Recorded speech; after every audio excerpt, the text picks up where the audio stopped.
I am your host, JD Horror, and this is True Crime Horror Story, a true crime podcast designed like an anthology horror movie.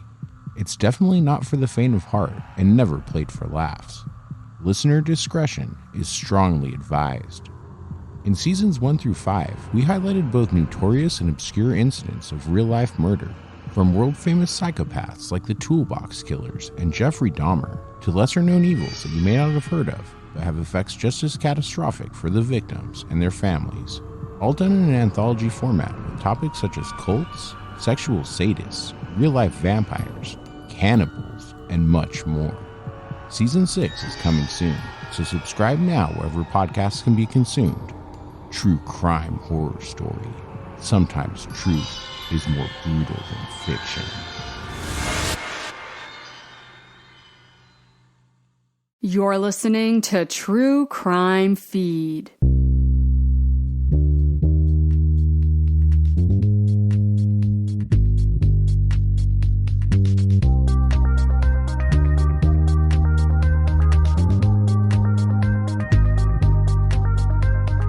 Welcome to True Crime Feed. I'm your host, Angela Ferrari, here to review the best true crime podcast from the past decade with a teensy bit of humor, plus my top 3 true crime picks of the week.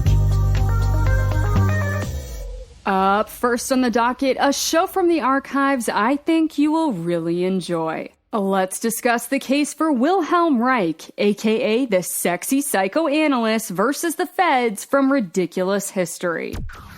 Here's a quick synopsis. An Austrian doctor, once part of Sigmund Freud's inner circle, fled Nazi Germany to America, where he set up a secluded laboratory in Rangeley, Maine.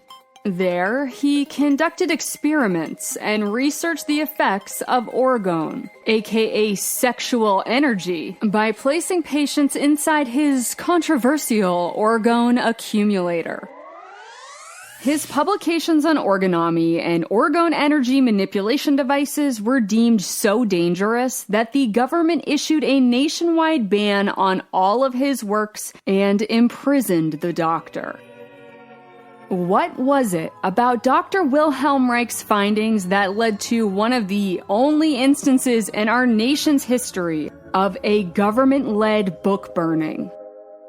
Ooh, I can't wait to see how this turns out. But first, if you want to take your listening experience to the next level, go to thetruecrimefeed.com and sign up for my newsletter where I curate visual aids to accompany the show. I'm so excited about the visuals this week. It's a crazy time in history. You'll want to see pics of our boy Wilhelm and his quintessential mad scientist haircut, plus photos of all of his nifty inventions, including the orgone accumulator or his cloudbuster gun, used for battling alien spacecrafts. Yeah, we'll get there. So it's been a funky, kooky couple of weeks. We just had the total solar eclipse viewing here in Maine, which attracted many visitors to the northern part of the state, including one of my favorite places, Rangeley. Home to gorgeous lakes and beautiful mountains, I spent a lot of time in Rangeley as a kid. It's a really special place, but it also has some pretty kooky vibes going on. It's not uncommon to hear about UFO and cryptozoology sightings from the locals. And I'm not just talking about Spectre the albino moose. I'm talking unexplainable, otherworldly phenomenon.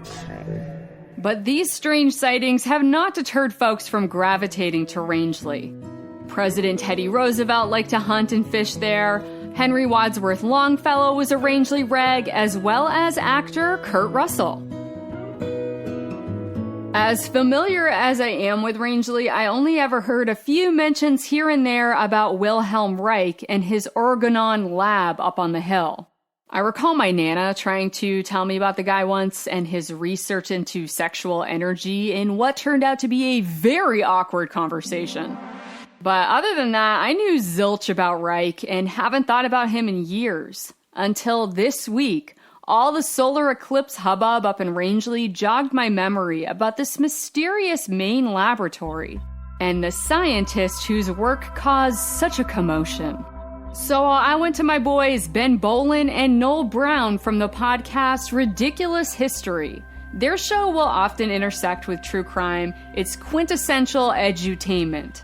And they did a solid overview of Wilhelm Reich in a 2-part series with a heavy focus on his early psychoanalytical work. They don't really rock the boat. They like to give you a nice, straightforward delivery. I found it to be a great jumping off point so I could do a further deep dive into all the wacky shenanigans that went down in my home state of Maine. But before we get up to the North Woods, we need to zap back to 1897. To a little village called Dobrinich. At the time, it was part of Austria, but now part of Ukraine. This was where baby Wilhelm was born and raised to parents Leon and Cecilia Reich. Leon was a farmer and the family struggled financially, so eventually they had to move to Cecilia's uncle's house for a better opportunity doing cattle farming. His parents were both Jewish, but Papa Leon was very much against raising Wilhelm Jewish and would punish him for speaking Yiddish or associating with other Jewish kids. Leon also sounded like a very violent and jealous man, especially when it came to his wife. And things got really tricky when a 12-year-old Wilhelm walked in on his mom banging his tutor. Wilhelm was beside himself, not sure what to do with this information, but he eventually chose to confess the affair to his father. Wilhelm would regret this decision for the rest of his life.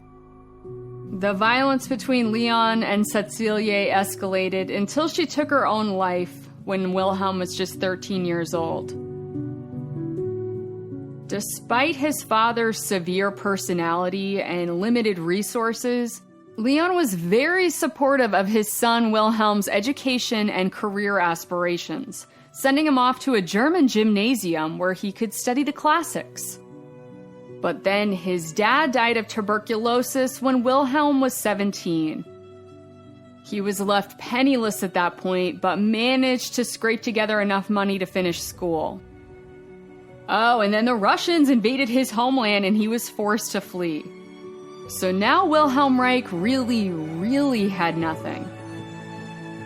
And to make matters even worse, he was dealing with terrible acne due to psoriasis. Of all the things that went wrong in his early life, dealing with a poor complexion really plagued him.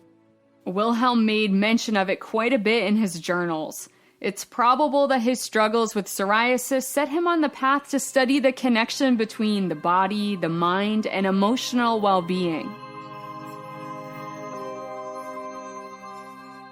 But before that journey, Wilhelm enlisted in the Austro-Hungarian army for 3 years during World War I, quickly rising up the ranks as a lieutenant in charge of a 40-man platoon down on the Italian front after Italy pulled that whole switcheroo on the Austrian-German alliance.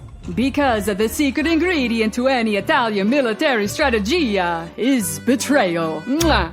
Anyway, even though Wilhelm's side lost, he made it out of World War I in one piece and attended the University of Vienna. He dabbled in law and medicine for funsies, but then was introduced to ya boy, Sigmund Freud. Over his summer break, again just for funsies, Wilhelm Reich read nearly all of Freud's published works and got his approval to start psychoanalyzing patients, even though Wilhelm was only 22.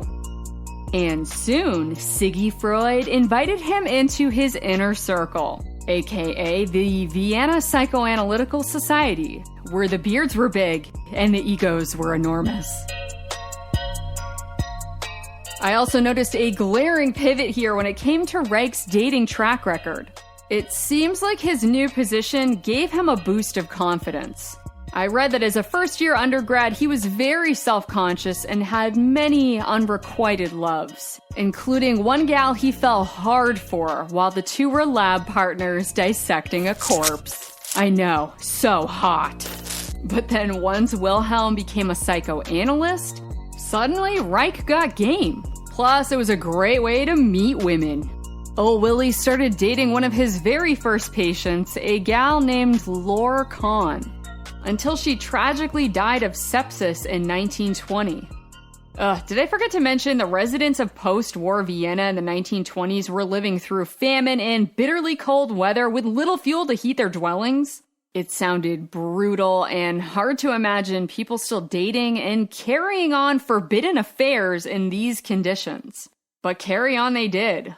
2 months after Laure Kahn died, Wilhelm started hooking up with her best friend, another one of his patients named Annie Pink. Annie's dad discovered the affair and insisted Wilhelm marry his daughter, so they did. And now, newlywed Willie was out there crushing it, able to crank out a combined bachelor's and MD degree in just 4 years, and making money for the first time in his life. He was also making significant contributions to the field of psychoanalysis, especially when it came to the role of sexuality in mental health. Reich made the astute observation that people in post-war Austria were a little repressed, and perhaps a bit of physical touch would improve their bad tudes. I know, it seems kind of obvious now, but this was groundbreaking stuff at the time and made Wilhelm Reich a darling in the psychoanalytical society. For a while, anyway. He slowly started to deviate away from Freud's traditional methodologies. We know he was a line crosser right from the jump when it came to the ladies, but it was also quite controversial how he manhandled his male subjects. The common method under Freud at that time for treating patients went as follows. Patient lays on the couch and rambles about their mommy issues. And the psychoanalyst sits in a chair positioned behind the couch out of sight, silently stroking his beard and taking notes. But not Reich. He would sit in a chair across from his patients and have a back and forth dialogue with them. Sometimes he would even hold their hand or put an arm around their shoulder. Reich started to notice that many of his adolescent patients, both male and female, were very sexually confused. Many of them had no idea what sex even was. They just knew they had certain, let's say, urges. So Wilhelm Reich took it upon himself to advise patients about safe, healthy sex and birth control. Much to the chagrin of his colleagues, who thought he was grossly overstepping by openly talking about sex with his patients, especially the unwed female ones. But Reich was growing more and more progressive when it came to sex. Over time, he came to believe that human sexuality had far more purpose than for just procreation. He believed that it generated energy, a life force that had the power to liberate humans from the emotional plague that was spreading across Eastern Europe. Reich's unusual theories began to alienate him from the society to the point where he was outright feuding with Freud. Freud was pretty conservative in nearly every facet of his life, and Reich was getting more and more radical to the point where even the Marxist leftists were like, yo, this whole sexual liberation might be a little too liberal. They all had no idea just how radical Wilhelm Reich could be. By the 1920s, Reich was really into this idea that the uninhibited orgasm had the power to release emotional and physical tension in the body. He called this energy orgone and would diagnose patients based on their orgastic potency. Achieving a high orgastic potency was the ultimate goal in life, the key to everything, optimal physical and emotional health, and the only way to separate you from your ego to connect to your deeper spiritual self. Also, he didn't believe in monogamy. Shocker. After having 2 kids with his wife Annie, followed by several affairs with other women, the two were divorced. Less of a shocker. Although I found one detail kind of surprising. Despite how sex-positive Wilhelm Reich was, he detested pornography.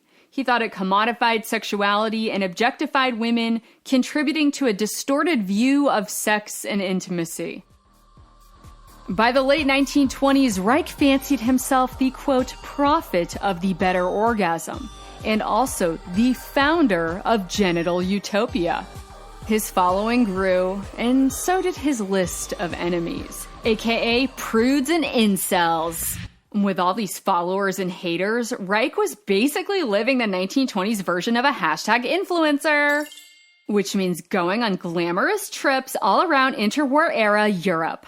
First, Wilhelm Reich spent several weeks in Switzerland, in a tuberculosis sanatorium, where he nearly died. When he became well enough to travel once again, Reich went on a fabulous lecture tour all around the Soviet Union. Ooh, how exotic. During this time, he became disillusioned with the Communist Party, but maintained his beliefs in social and economic equality, studying the link between poverty and mental health. Reich was very passionate when it came to advocating for the poor.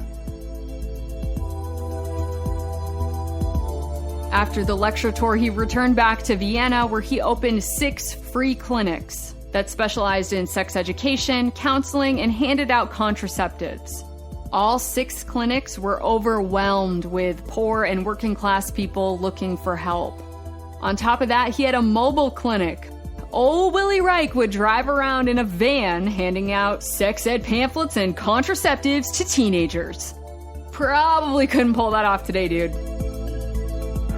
In 1930, Wilhelm moved to Berlin and set up his own publishing house so he could whip off more sex ed pamphlets to widely distribute to the youths. And speaking of youths, Reich started dating a young dancer named Elsa Lindbergh. This was another great time in Reich's life. Things were going great until that whole Hitler coming into power thing.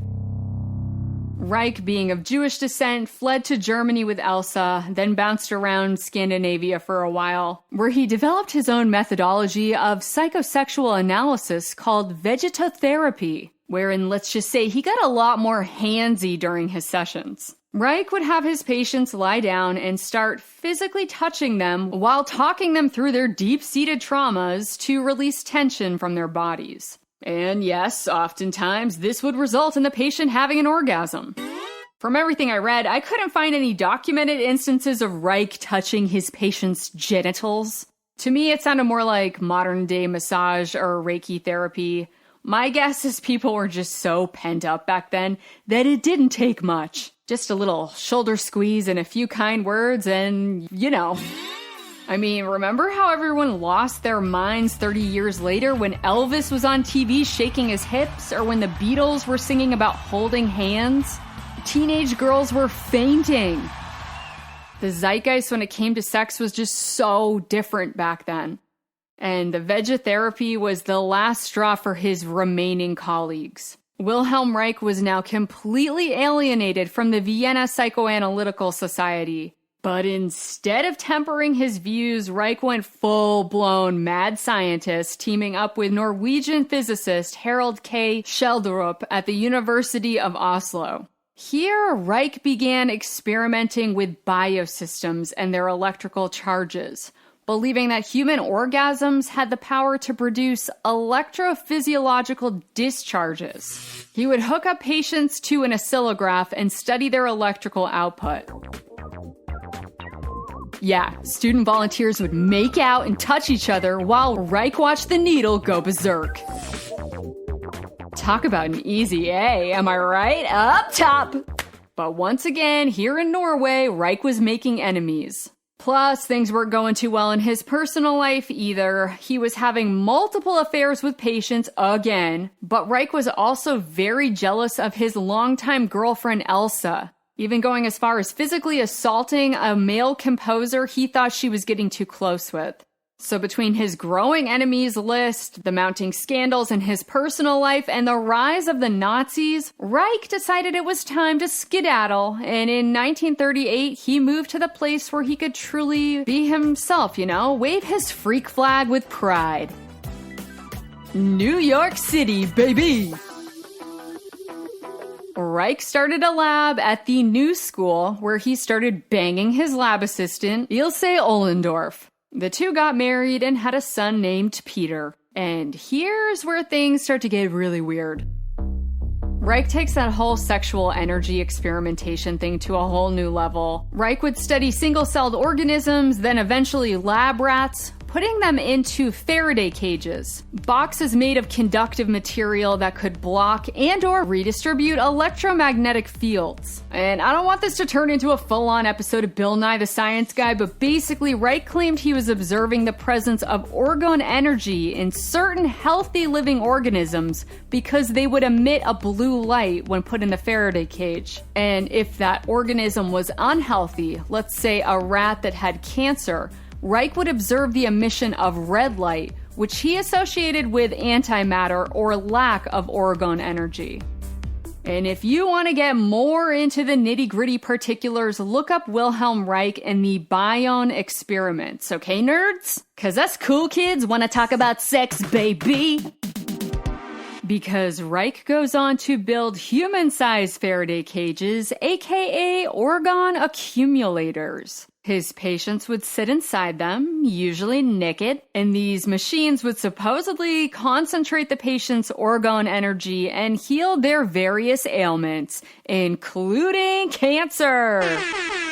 Yeah, I know, but a lot of people took Reich and his work seriously. Even Albert Einstein entertained his theories. Reich and Einstein met at Princeton and swapped ideas. Reich even sent Einstein an orgone accumulator to test. Einstein and his assistant did observe an increase in temperature inside the machine, which Reich claimed to be orgone energy, but Einstein concluded in layman's terms that things get hot in a box. Einstein's dismissal did not deter old Willy Reich. He doubled down on the curing cancer claims, which lost Reich his position at the New School. Wilhelm continued his animal and human experiments at his apartment in Queens. That is until his neighbors complained. After a few calls to the authorities, Wilhelm Reich was arrested and his apartment was raided by the FBI. This coincided just a few days after the attack on Pearl Harbor and Germany declaring war on the US. Reich was suspected of being a German Nazi sympathizer after the feds found a copy of Hitler's manifesto Mein Kampf and books by the famous Marxist Trotsky. Wilhelm Reich was detained for 3 weeks until his release, but kept under close surveillance, remaining on the naughty list as a possible enemy alien. Now that the heat was on in NYC, Reich needed to go off-grid. That's when he made his way up to Rangeley, Maine. He bought an old farmhouse fixer-upper on 175 acres and rehabbed it into a world-class laboratory/observatory/conference center/vacation home with 2 cozy cabins for guests. The place is truly gorgeous. I have photos in this week's visual aids. The building is this modern, international-style architecture constructed with natural stone, blending in beautifully with a lovely Northwoods setting. For a dude with some kooky ideas, he's got great taste in home design. And Wilhelm Reich named his gorgeous compound Organon. By the year 1950, he was living there year-round, able to conduct his experiments far away from the prying eyes of the government. And experiment he did, man. Homeboy took some big swings. While up in Rangeley, he started to believe in the presence of deadly orgone energy, or DOR. And this DOR was the root of all maladies. Not just in small living organisms, but the whole environment. Desertification was a growing problem in the US.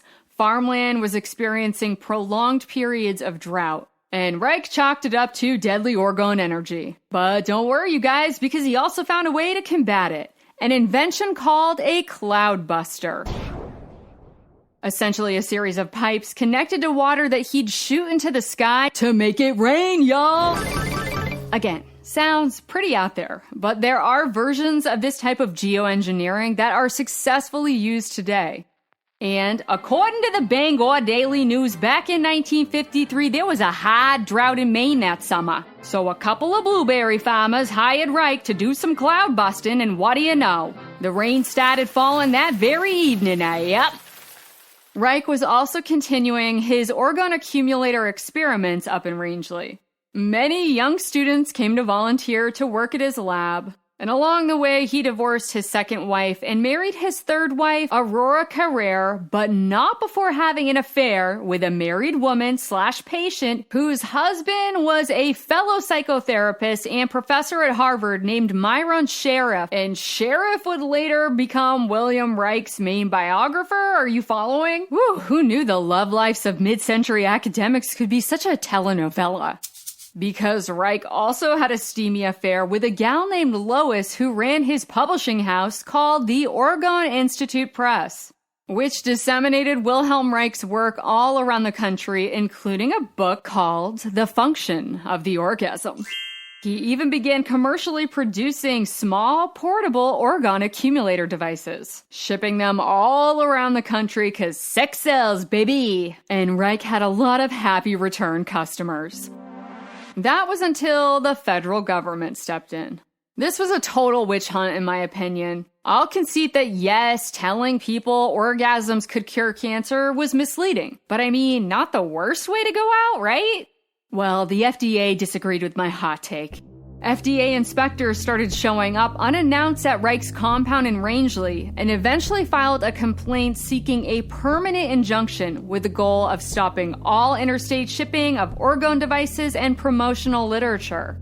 Yeah, dude. And this resulted in one of the only instances of the US government banning and burning books. They wanted all materials published by Reich or any materials that mention the words orgone energy and all orgone energy accumulators destroyed. There was a literal book burning in New York City overseen by the FDA where several tons of Reich's literature went up in flames. This set Wilhelm Reich off. I mean, he had been through his fair share of betrayals before. The Italians pulling the switcheroo back in World War I, his feud with Freud, the persecution of the Jews in Germany.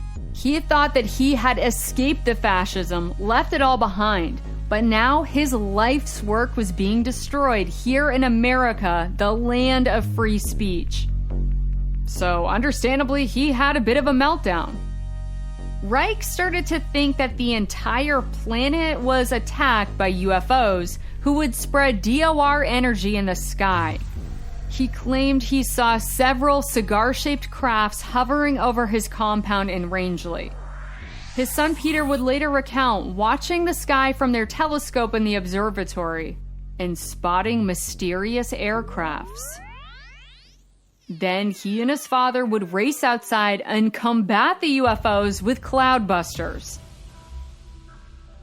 Wilhelm insisted he knocked a few of those crafts right out of the sky from his compound in Rangeley, Maine. He also went to Arizona with his cloudbusters to help their farmland droughts by day and fight interplanetary battles by night. You know, I can't say for sure if these cloud-busting battles save the planet from evil aliens, but I can tell you this event was the inspiration behind that awesome song and music video by Kate Bush called Cloud Busting. Starring Donald Sutherland as your boy Willie Reich and Kate Bush wearing a really weird wig and pretending to be Reich's son. Please, I beg you, stop what you're doing right now and watch that video. Just the last 2 minutes is all you need. I'll wait. Right? Isn't it awesome? Kate Bush was definitely Team Willie Reich. Unfortunately, the US government was not. Wilhelm Reich got caught, well, technically it was actually his assistant, shipping part of an orgone accumulator through the mail over state lines, which was a violation of the federal injunction. And it was an FDA agent posing as a customer who requested it. Such BS. And because of this, Wilhelm Reich was thrown in jail with a bail set at $30,000. But he had a lot of supporters who posted his bail. Wilhelm Reich represented himself in court and made several arguments that pointed to wide-scale conspiracy, saying that the government wanted to silence and steal his ideas. And at this point, I gotta say, like Kate Bush, I am Team Reich. I'm certainly not a full-blown tinfoil hat person, but I will definitely rock a saran wrap headband. And this whole thing reeks of conspiracy. Plus, it took place during the whole J. Edgar Hoover era. Talk about someone who needed some healthy sexual therapeutic healing. The judge ruled that Wilhelm Reich and his close associate, Dr. Michael Silver, were both guilty. Reich got 2 years and Silver was sentenced to 1. And right after the guilty verdict, FDA agents arrived at Organon and Rangeley to oversee the destruction of the orgone accumulators. They couldn't do the destroying themselves, so they supervised Wilhelm's son Peter, ordering him to chop up the 3 remaining devices with an axe. Peter did as he was commanded, but then draped an American flag over the rubble. So metal. Reich's number 2, Silvert, he served out his sentence and then 5 months after his release committed suicide. Reich was transferred to a federal penitentiary in Pennsylvania, where his mental and physical health deteriorated. He was observed having fits of paranoia and delusions. And the prison guards weren't helping. He was referred to as the flying saucer guy or the sex box guy. Wilhelm would write to his son how devastating each day was, but he could find moments of comfort after having himself a good cry. Same, Wilhelm. Same. Reich was very much looking forward to his upcoming release on November 10th. But on November 3rd, 1957, Wilhelm Reich never showed up for roll call and was found dead in his bed. His cause of death was later ruled to be heart failure. He was 60 years old. Wilhelm Reich was buried in Rangeley, Maine, on his Organon property. None of the former universities or institutions he worked with acknowledged his death, though many of his former colleagues at the Organon laboratory went on to have successful careers in psychoanalytics. And Reich's work had a profound influence on modern-day Gestalt therapy. And at the time of his death, there were also several out and proud orgone accumulator owners/users that included Catcher in the Rye author J.D. Salinger, On the Road author Jack Kerouac, and your boy Sean Connery. Yeah, that totally checks out. Wilhelm Reich had a complicated connection with women.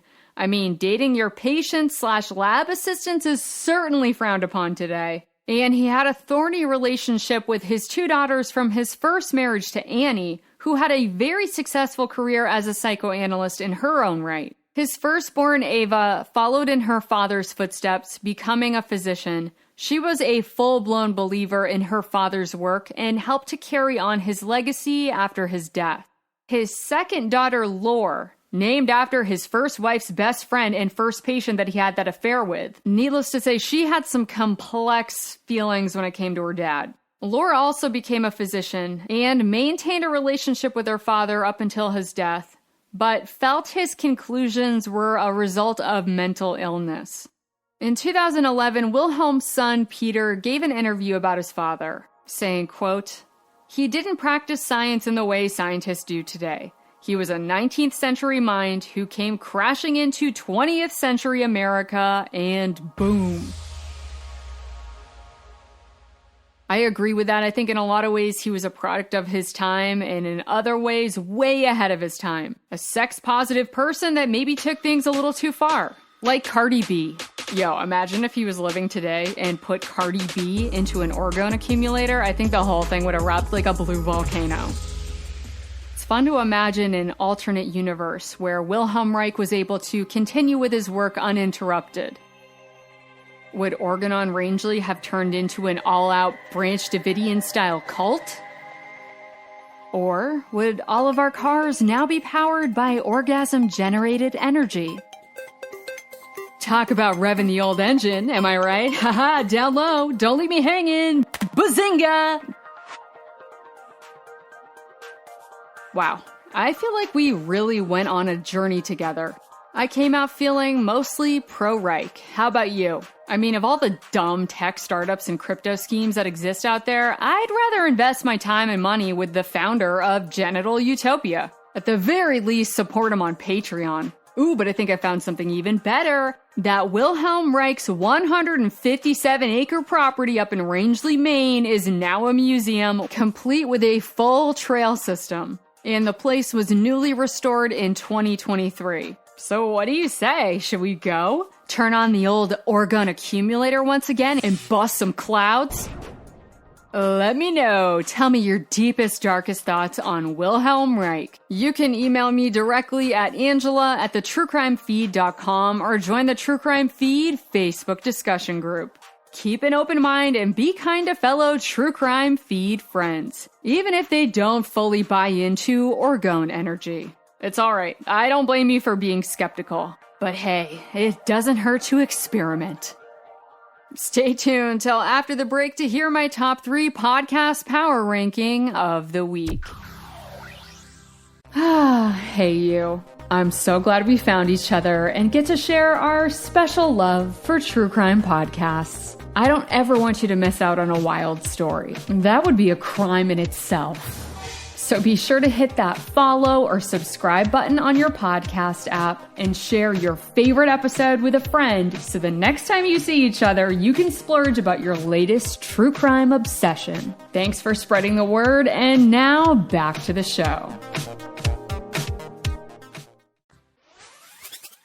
And we're back. Here are the 3 shows currently trending that I think are worth a listen. I present to you this week's podcast power ranking. At the number 3 spot, we have Murder in the Hollywood Hills. Here's a synopsis from the show page. Christy Johnson was shopping at a mall in Los Angeles when a man invited her to a photo shoot for the next Bond film. That afternoon, the 21-year-old got into her little white sports car and drove to the shoot location up in the Hollywood Hills. She was never seen alive again. In Dateline's latest podcast, Keith Morrison takes us to the city of dreams for the story of a smooth-talking predator who lured young women into a nightmare with the promise of fame and fortune. That is a series wrap on Murder in the Hollywood Hills. This was one of the better Dateline originals with a very satisfying final episode. It was quintessential Keith Morrison doing what he does best. It boggles my mind that he has the ability to do these hard-hitting interviews sitting across from killers and still sprinkle his storytelling with these folksy little idioms about carnivals. An engaging binge from start to finish with Murder in the Hollywood Hills. At the number 2 spot, we have Serial Season 4. Here's a reminder from the show page. Serial returns with a history of Guantanamo told by people who lived through key moments in Guantanamo's evolution, who know things the rest of us don't about what it's like to be caught inside an improvised justice system. Okay, so if you were like, man, Guantanamo was such a freaking joke, this latest podcast episode is only going to confirm that opinion. A former U.S. military interpreter is suspected of espionage, so the FBI accompanies him on his honeymoon to Lake Tahoe. Yes, a total waste of resources, but I argue totally worth it in terms of audio entertainment. When you tune in to Serial Season 4.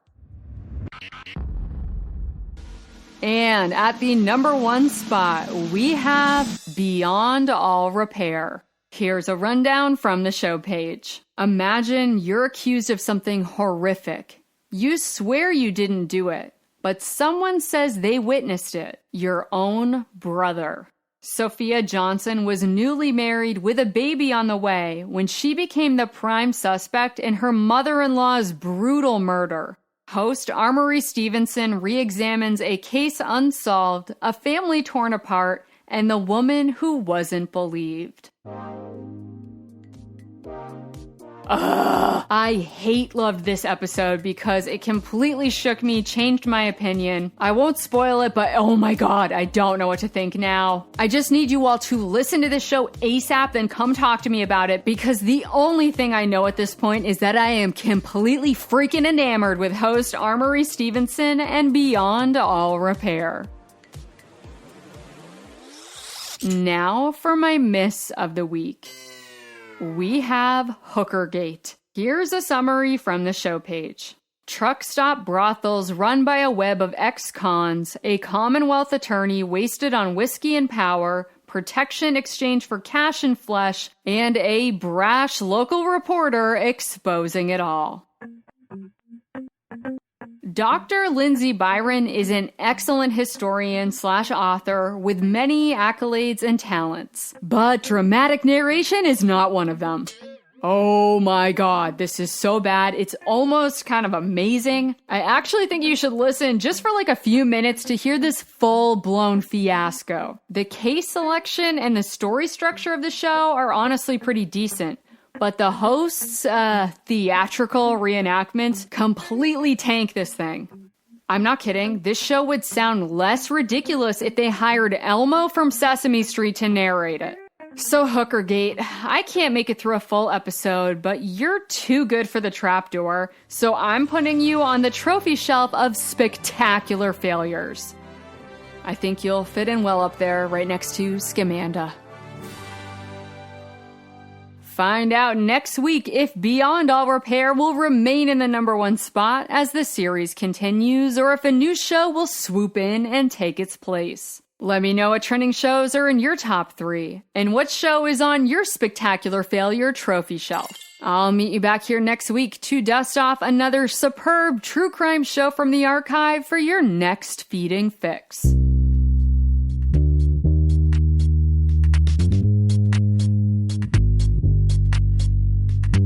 That's all for today's True Crime Feed. Don't forget to sign up for my weekly newsletter where I post links to my top 3 favorite shows of the week and bring you fabulous visual aids for every episode. Be sure to follow the show on Instagram, Twitter, and Facebook to join the conversation. And if you enjoyed this episode, please leave a review and tell your fellow partners in crime to tune in to True Crime Feed. Thanks for riding along and allowing me to be your audio accomplice. Join me next week for another feeding.